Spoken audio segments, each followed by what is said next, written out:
Hey, there we go. I guess we're live. There we go. It seems like, hey everybody, thank you so much for joining me. What a night this was. As you can tell, most of us are not sleeping, or I'm very concerned now about what is going on all across the country, and I'm very concerned about what is taking place in Minnesota, in Minneapolis in particular.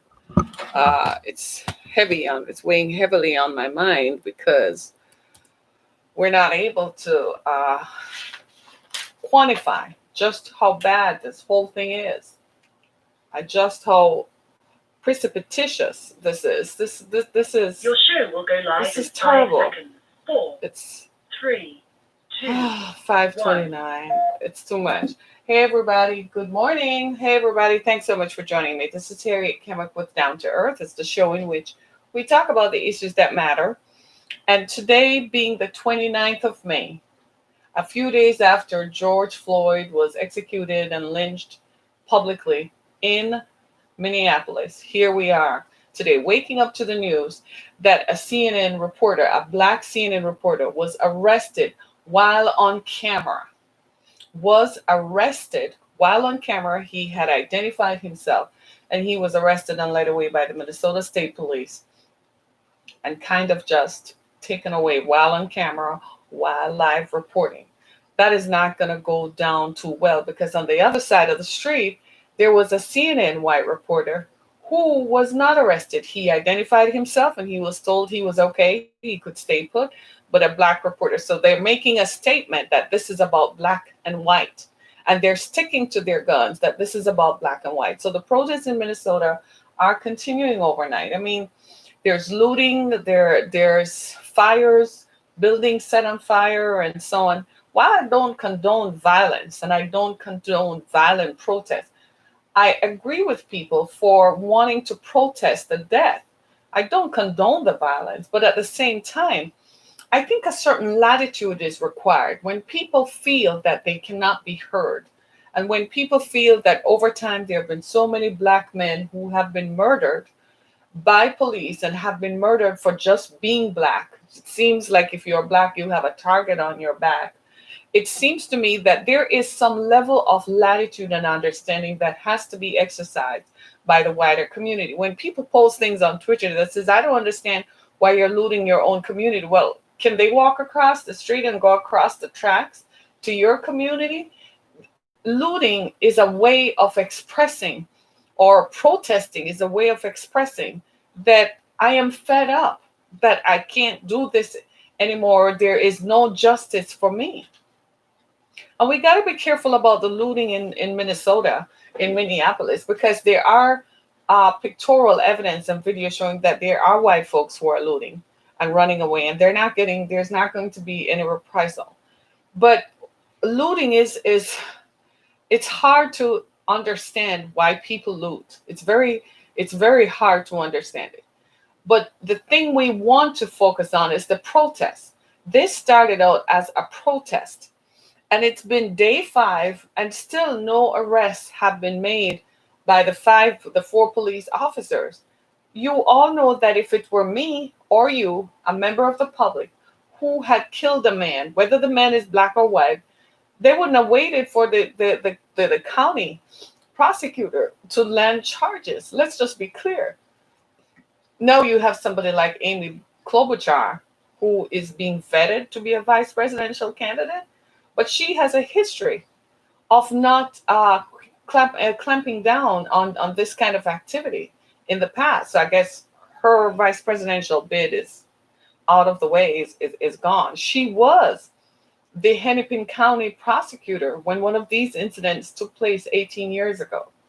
So the past has a way of catching up with all of us. And I kid you not, it's very emotional and very distressing.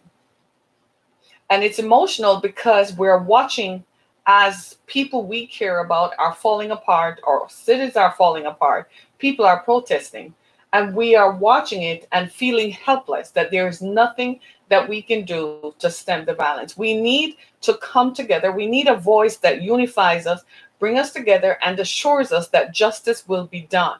We need to hear that voice. We don't need people calling the protesters thugs and that looters will be shot. That's a throwback to 1967 when the then Miami mayor threatened that policing would take place in black neighborhoods as a result of racial protests. Here we are 40, 50 years later, and it's the same story all over again. As Bob Marley said, until the philosophy that holds one race superior and another inferior is finally and permanently discredited and abandoned, we're going to have situations like this. So let's just be clear to everybody on either side that we have a problem. Let's just acknowledge it. You are white, and we sit down and we talk about these kinds of issues. You've got to realize that you are going to have a different perspective than mine. You have to understand that to first get what it means to be black if you're constantly marginalized. They told us that it's because black people didn't work. Well, black people start working in different sectors, and guess what? And they're still being penalized. Just this morning, how do you explain a black CNN reporter on camera was thrown the cuffs on? He wasn't protesting. He was actually explaining what the police were doing. He was explaining why the police were organized themselves and what they were doing, and they arrested him and led him away. This is crazy, y'all. This is totally nuts. You really think that this is going to help? It's almost as if they're driving it to a conclusion so they can justify what next they're going to do.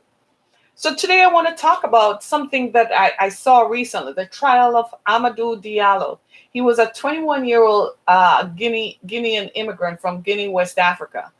And he was living in New York City, in fact, in the Bronx. And he was standing in the vestibule of his apartment building when undercover police officers pulled up under Rudy Giuliani, who felt that policing was the way to get rid of crime, under David Dinkins, the first black mayor of New York. That did go away. Crime did go down. Apparently, they didn't like that too much, right? And so they elected Rudy Giuliani in a narrow victory. He won, and he decided that he was going to be aggressive. So he had these police out. He actually had what is called a street crime unit. Well, members of the street crime unit of the New York Police Department were patrolling in an area, saw Amadou.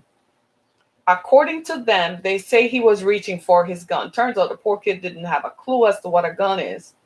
He was actually reaching for his keys to unlock the door to get into his apartment building. He was shot 41 times. The coroner's report was that his spleen, his kidneys, his liver, his heart, every major organ in his body was perforated. He was shot 41 times. Naturally and obviously, the four police officers got away with murder. This case was tried out in the media. It was just 21 years ago. It was in the year 1999 in New York City. In fact, as the trial progressed, the cops, the whole trial was moved to Albany, the capital of New York, to avoid because they felt that it was too many protests in the city. Was Amadou given any justice? No. His family, his mother, who still lived in Guinea, was invited to New York City as a guest of the city. She ended up just marching with Al Sharpton once she was apprised of what was involved and what was at stake. Not because Al Sharpton is charismatic, but because she had to identify with the color of the skin. Her son was shot because he was black. If he had been a white boy standing inside the vestibule, he would not have been killed. Would he? No, he would not have been killed. He would have been given due process. I'm probably just, hey man, how's it going? And kept it moving. But because he was he was a black man. I have to say that. He was a black man. He was a black man, y'all. He was a black man. Because of who he He was shot and killed, and he is now in memory. Y'all, are you all hearing what I'm saying?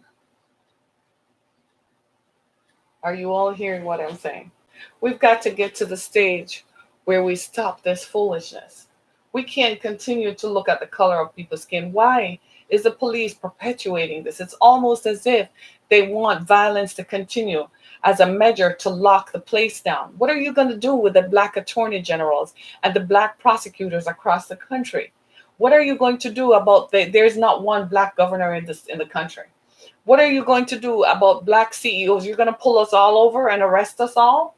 You're going to throw all black people in jail? Is that what this is going forward to? This is crazy. This is crazy. A black reporter was on camera and was arrested while he was doing his job. So you're telling us then that there is no difference because a few weeks ago, a black deliveryman in Oklahoma was accosted by whites, and the call was made to the police that a trespasser was on their property. So it doesn't matter what you do. It doesn't matter what work you do. In Central Park, in Central Park, New York, a black man who is a writer for the Marvel comics actually was also told that this woman was going to call the police and tell the police that an African American man was accosting her, was threatening her.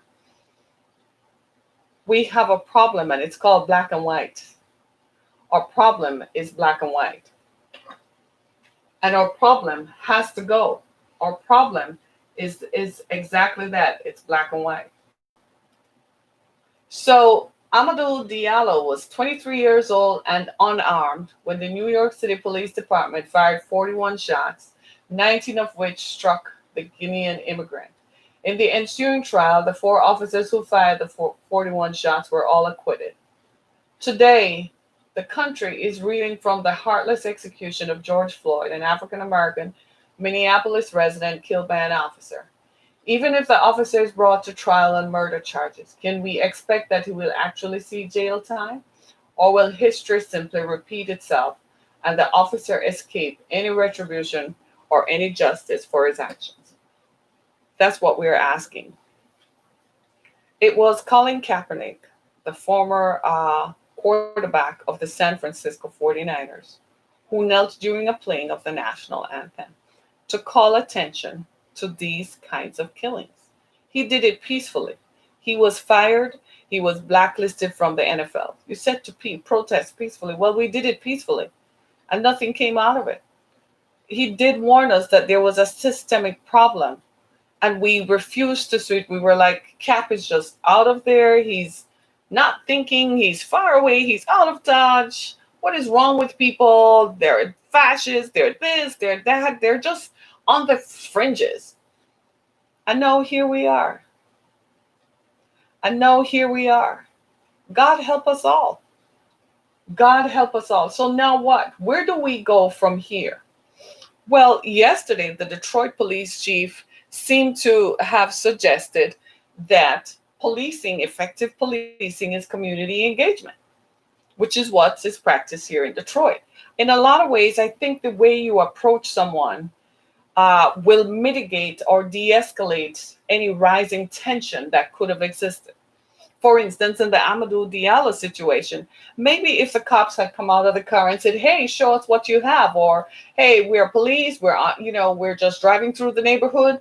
What's going on?" Instead of just assuming that him looking for his keys was reaching for a gun. Why is that always the assumption? When Dylan Roof killed 9 people in Charleston, he was given a cup of water to drink by a police officer. He was not shot. No assumption was made that he was the killer, even though survivors described him. Nothing happened. He was treated with dignity. Whereas when others are picked up, when other black people are treated immediately, and the assumption is that we're all criminals. Are you going to assume that I'm a criminal too? I'm very concerned because I have to insert myself into the story because I don't know what the outcome could be. I don't know if at any given time I'm traveling around the country and I'm going to be treated just because of the color of my skin, as if I'm a criminal and a radical. I don't understand. I want to know. And the efforts have to be made that this is going on and on and on, unabated, no justice. And as long as there's no justice, we're going to continue to have issues. Something has to come out of this. Some positivity has to emerge out of this, because what people are reacting to is a complete history of violence against people of color. This young man from New Guinea was just he was just standing in the wrong place at the wrong time. It could have been any man the color of his skin. It could have been any man who looked like him. But he was shot 41 times. 41 gunshots were fired at him. I still had an issue trying to understand how he must have felt when a barrage of bullets, there were four police officers. So it's like it's like that herd community thing, that herd mentality. One police officer pulled out his gun and started firing. Everybody just started firing at the same target. Did you all just get adrenaline rush? And a rush, hey man, I got him. Hey man, it's just working. Hey man, you just get this nigga down. Is that what was going on? Like no one thought of the person. It's almost as if the dehumanizing of black people is what people are reverting to. That's what they're reacting to. I'm not seen as a person who has a family or who has worth. I am seen as a specimen, a piece of garbage, a dog. That's what this is all about. It's the dehumanizing of black people. A white person can work in a check cashing place, but they're described as a contributing citizen because they have a job. A black person doing the same work is still not considered a person. George Floyd was working. He worked near the establishment where he was arrested. He had a job. He had been to college. So that is not the crux of the question. Because in the words of the woman in the Central Park issue, she was trying to assert that she was more important because she had a no. It's because she knew the power of the system. She's a Hillary Clinton supporter, by the way. That does not excuse it. Some of the most racist people are white liberals. They're just as racist because racism, as we have found, is purely black and white. When it comes right down to it, a white person who is a bleeding heart liberal will still call the police on a black person if they feel at any time that their whiteness is being attacked. If they feel that they're going to lose their privilege, they will assert their white privilege in that moment and call the police. Every bleeding heart liberal has done that. So that is not, it's not, well, she's a liberal. No, that has nothing to do with it. I'm telling you right now, this is crazy. This is a catalytic moment that we're in, because the culmination of all of these people, Amadou Diallo, Trayvon Martin, Tamir Rice, Breonna Taylor. Breonna Taylor was an EMT who was killed in her home while she was asleep. In a case of what the police say, well, we thought her and her boyfriend was involved in drugs. And they knew right away that that wasn't so, but they still shot her up and killed her. We were watching all of this happening. So people are sitting back and looking at it like, wow. Every black man in America today is unnerved and on edge because you don't know when you're going to get that phone call that it's your son, your brother, your nephew, your friend, someone you went to college with. I can assure you that in Christine Cooper's case, the gentleman involved in the Central Park issue, I can assure you with everything in me that him and his family and his community never imagined that they would hear that the police were ever going to be called on him, simply by the fact by where he lived, his educational status, and his social status. I can assure you, none of those things played out or impacted him or prevented the woman in Central Park from calling the police. None of those things would have. In fact, we saw it evidenced the very next day when George Floyd was murdered. He did go to college. He did go to Texas A&M. So hello, somebody. And yet still, he was treated as if he He did not matter. My friends, we have a problem. It's called black and white. The problem we have is judging people by the color of their skin. The problem we have is looking at black people and immediately using age old racist thoughts and ideologies to attribute to them. We elected a black man as president and he was treated like garbage. He was treated with disrespect. He was treated as if he were a second class citizen in his own country. His mother was a white woman from Kansas. Yet still he was treated badly internationally and nationally. And we thought that, okay, if we elected a black man, maybe this was going to change things. It changed nothing. They made sure they organized the political system to make sure nothing was achieved. And yet still at the local level, they continue to kill black people. They continue to lock up black people. All across the country, majority of the prison population are black, men and women alike. All across the country, black people are profiled and locked up without impunity, as if we're not human beings. There it is, right behind me. There. A black CNN reporter was arrested on camera for doing nothing just because of the color of his skin. He had the microphone, he had a crew of people around him, they still arrested him. The police wanted to make a statement. It doesn't matter who you are. As long as you're black, we're going to arrest you. That's the statement. They apologized to CNN. An apology? What the hell is an apology? What are you apologizing for? Did you apologize to Mr. Jimenez? He was doing his job. And yet still, just like Amadou Diallo, I looked at the trial of him. And when I looked at the trial, it became evident that not even the prosecutor who presented the case, they didn't present a picture of who Amadou was. They never said that. They said he was a Guinean immigrant. That's all they said about him, that he was a street peddler. They didn't say where he came from. His mother was in the courtroom. She was never put on the stand.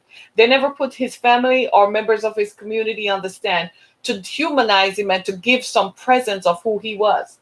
The trial was focused only on the four police officers, that they were the epitome of what the society was about. They were pure and nothing was wrong. The man must have been a criminal for them to fire 41 shots. Nobody talked about the victim.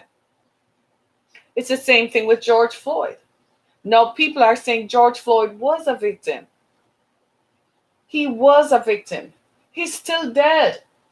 All the protests are not going to bring him back, but hopefully, out of all of this, we're going to look inward at ourselves and recognize that we have to change. And whilst I know that there are people who say, well, I empathize with you and so on, I need more than your empathy. I need you to stand up. I need you to call for change. That racism has got to stop. We have to stop judging people by color. We have to judge people by the content of their character and who they are. It's not enough to continue judging people simply because they exist. We have to judge people by who they are, not by what they look like. Not by who you look like, but by who you are. It's much like the same marginalization exists in insurance in Michigan. If you're black and your zip code, they charge you more for insurance than they charge somebody else. They charge you based on your occupation. They give you a wide set of facts that they use, none of which are relevant to your driving record. If you're buying insurance, like in other states in the country, it should be based on your driving record, on who you are, but not on what you are. Omar Jimenez was arrested. He has become a new symbol. He's black. If you don't believe me and you are white, put on blackface and go walking in the community. Just do that. Put on blackface and go walking in the community. And you'll see how fast they call the cops on you. They'll say a black man was just trying to hold up a place, even when you were doing nothing. You don't believe me? Try it. And then when you go down to the jail after they arrest you, wipe the blackface off. You will find out that that's what it is. We've got to stop. So in this story about Amadou Diallo, the trial Al Sharpton recognized had to take place in the media, the court of public opinion, much like what we're seeing right now.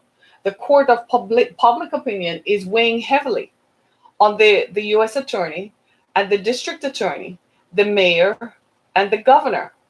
The court of public opinion is saying something has to be done for people to feel relieved that there is some justice. Because when you look at the video, it's a whole 10-minute video. It's too disturbing to watch. After a couple minutes, I was done. The police officer knelt on the man's neck for 4.5 minutes. Even when the EMTs came, he would not take his knee off the man to release him from police custody into the EMT so they could provide life saving mechanisms. He was dead. He was unresponsive when he was loaded into the ambulance, and he remained unresponsive. When people look at that, there is clear evidence that the man's civil rights were violated and that something has to be done. We can't continue to let this violence tear our society apart. It's None of us are going to be winners here. The violence is We are not going to be winners because there is this undercurrent that this is about black and white, and as long as that undercurrent exists, it's going to affect and color everything that we do. It's going to impact the delivery of service. It's going to impact how people go to college, where they study, what they do. It's going to impact how people conduct their daily lives. Right now, there are black families who have gathered their sons and are telling them how to proceed because there's a target on their backs. People are talking about this. This kind of heightened tension cannot continue. There is no reason for it. It was always wrong to judge people based on the color of their skin. It was wrong 500 years ago, and it's wrong today. It was wrong 600 years ago, it's wrong today. There is no justification. You know it's wrong. Stop doing it. We elected a black man as president who has no criminal record, went to two Ivy Leagues, and you still hated him. You didn't hate him because he was uneducated. You didn't hate him because he didn't have a record of community engagement. You didn't hate him because he had never been to prison. You hated him because of the color of his skin. You hate every black person because of the color of their skin. You resent that. Maybe sometimes I think, I don't know, because today I'm thinking that sometimes maybe our presence as black people is an affront to white people because we remind them of the history of the past. So they feel that they have to continue to suppress us so we never rise up and take over completely. Sometimes I think that's what it is about. I don't know what else to think. But whatever it is, the rule of law does not seem to prevail. In situations like this, they like to tell us that the rule of law will prevail. Now they have the FBI investigating. Okay, what is the FBI going to do? In the end, it is the county prosecutor. I can convince you right now, he's not going to charge them with murder because he issued a statement saying, well, while it seems that there were criminal charges, criminal behavior happening, it also seems that there was nothing criminal going on. Believe me, it's going to err on the right of the police. Trust me, he's not going to be criminally charged. None of the police officers are going to be criminally charged. The county prosecutor is not going to do it.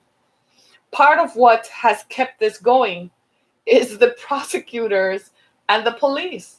Maybe the prosecutors are afraid of the police. Maybe they've, because everybody does things. Maybe they have pictures of them, maybe doing stuff they shouldn't do. Maybe they drive while under the influence, or they have a wayward child. Whatever the issue is, the prosecutor is not going to bring charges against this man. They're not going to bring charges.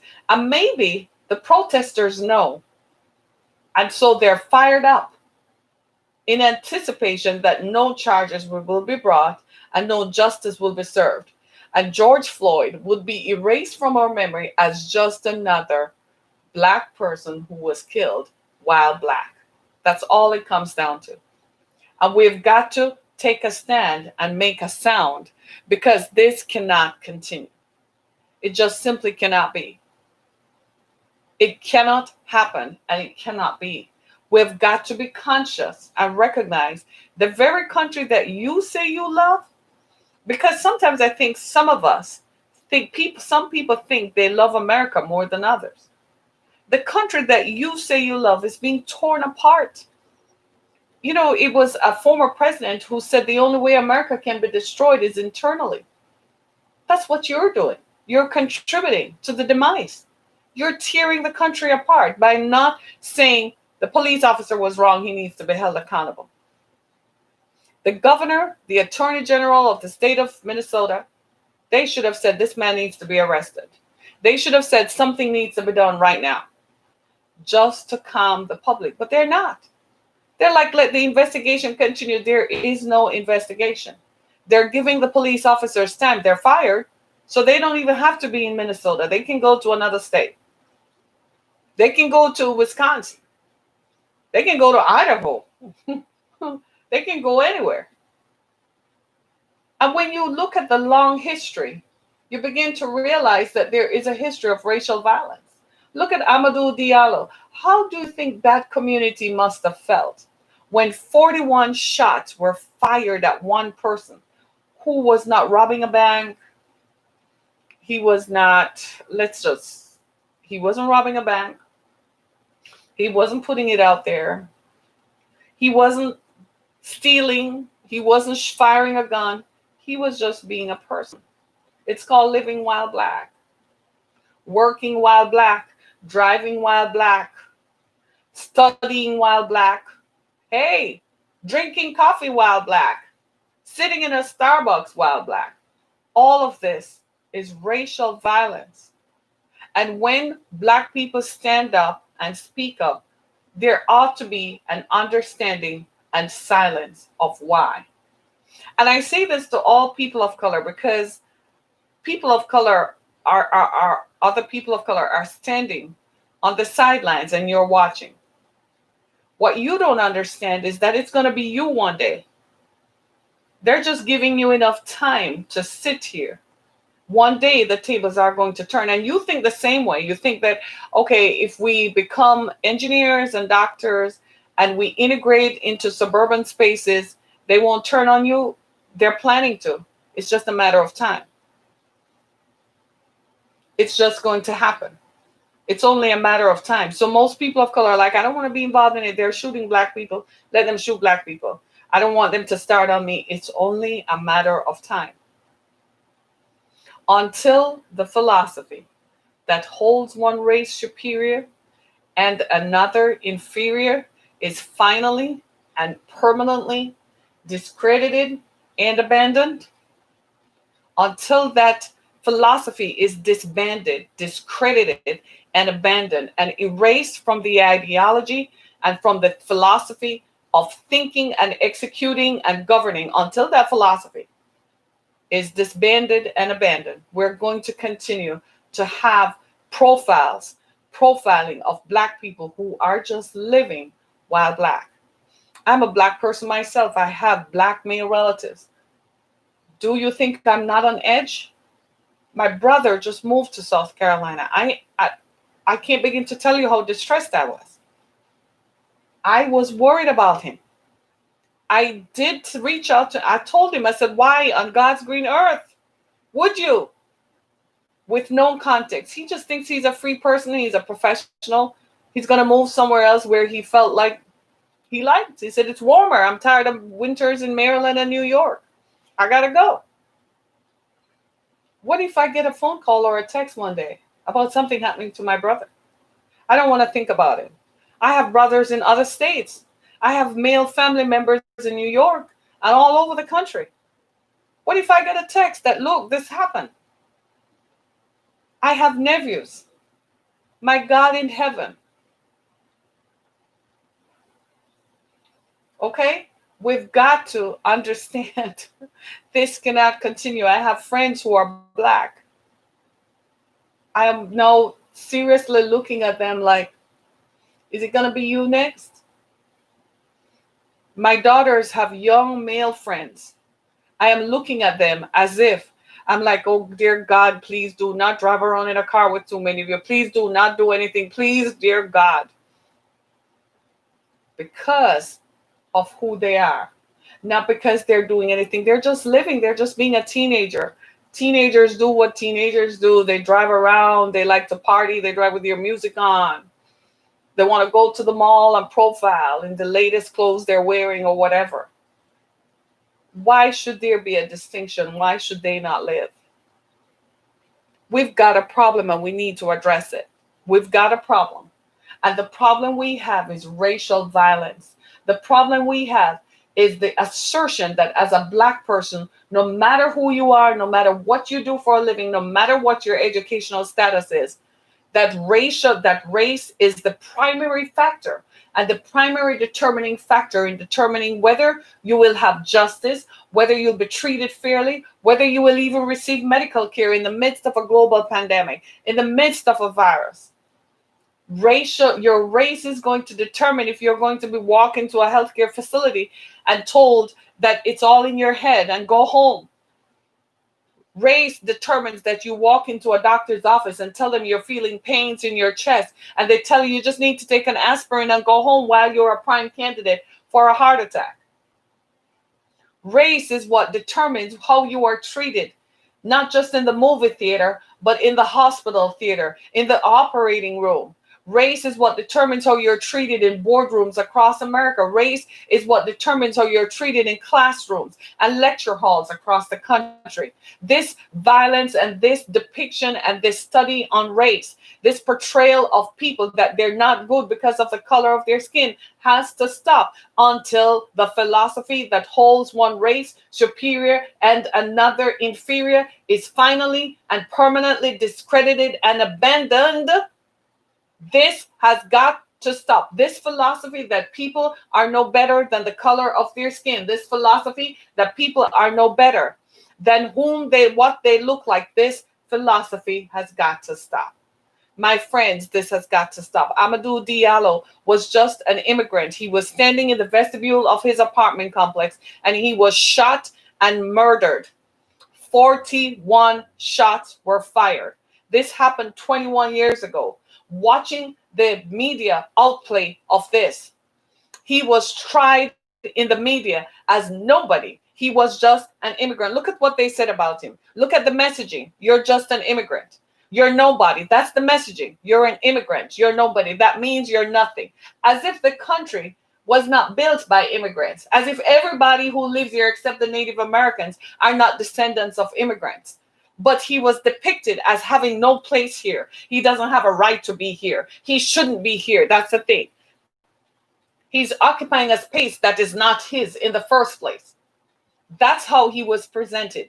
Being constantly dehumanized is what I am talking about. Being constantly set upon just because of who I am, that I'm nobody. Code God Almighty. We've got to stop and come to some sense of responsibility that our words and our rhetoric mean something. Come on, people. You call yourselves leaders. Where are the pastors today? Where is the Reverend Dr. Martin Luther King today? Where is the Reverend Al Sharpton? Where are the people like Andrew Young? Where are they? Where's the John Lewises of today? They're sitting in their mansions and watching people of their own color being gunned down in the streets like we are nothing, like we're nobodies, like we're not human, like 41 shots being fired into a human body does not mean anything, like kneeling on a man's neck and cutting off his oxygen is not murder. Murder is murder, no matter who commits it. Murder is still murder. Black people are being murdered and killed like dogs and pigs in the streets. Come on, America, wake up. Wake up and realize we've got to stop this rampant, rabid violence. Stop the violence. Stop the hatred. I've been talking about this for more than 10 years. I've been saying this random hatred and this random violence is not going anywhere good, that it's going to lead to something, and nobody paid attention. People went on about their lives like George Floyd was not a human being. Amadou Diallo was not a human being. Trayvon Martin was not a human being. Breonna Taylor was not a human being. We are not going to forget these are people. These were human beings. They're no different than their ancestors who were killed in cotton fields and cane fields, in all the fields of the South. They were murdered and lynched and their bodies bruised, battered, and thrown into pits and dug holes like they were not human, dehumanized, as if it doesn't matter, as if they're not human. And this philosophy continues to persist to this day. They tell us to be nonviolent. Colin Kaepernick kneeled.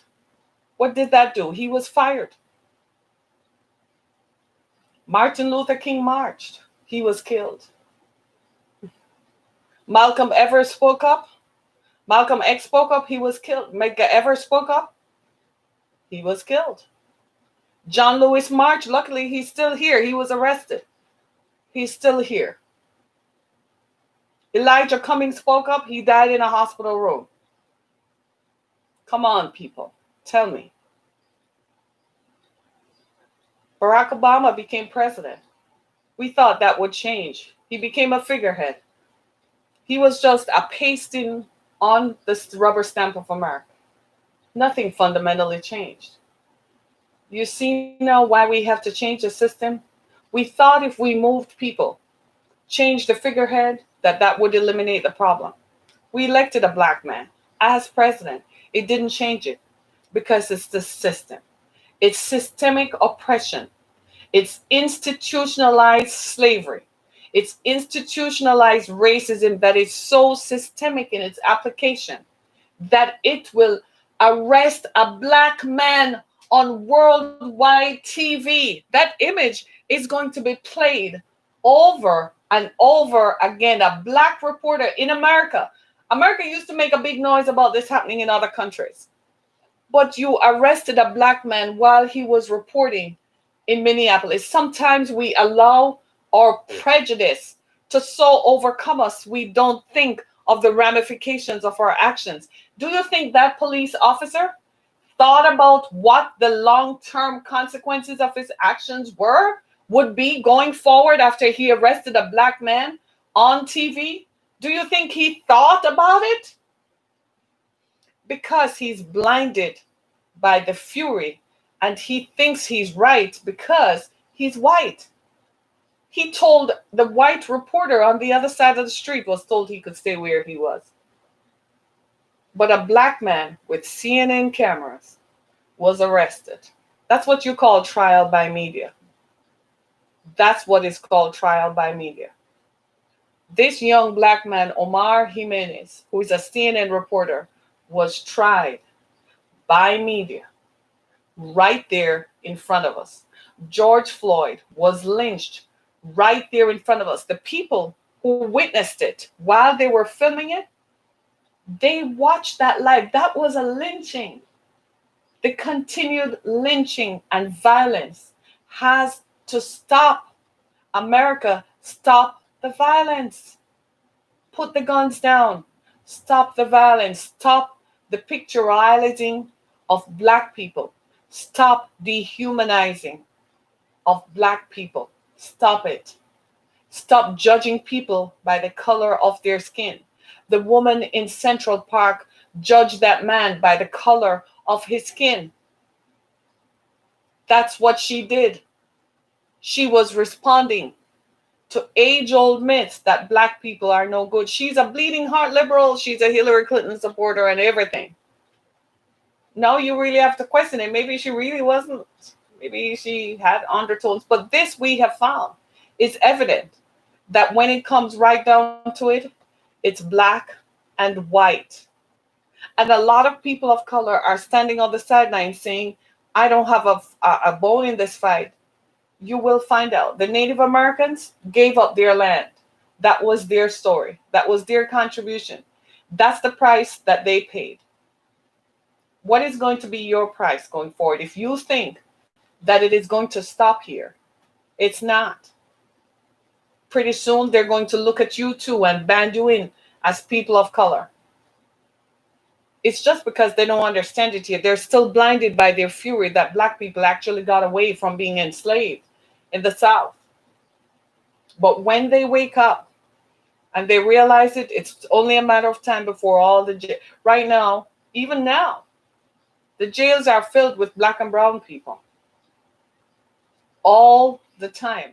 When you go to court in America, in any courtroom, the prosecutors are always white and the defendants are always black and brown. It chills me. I don't It's one of the places in the country that I never feel comfortable in the society going to. When I see it, it gives me the chills, right?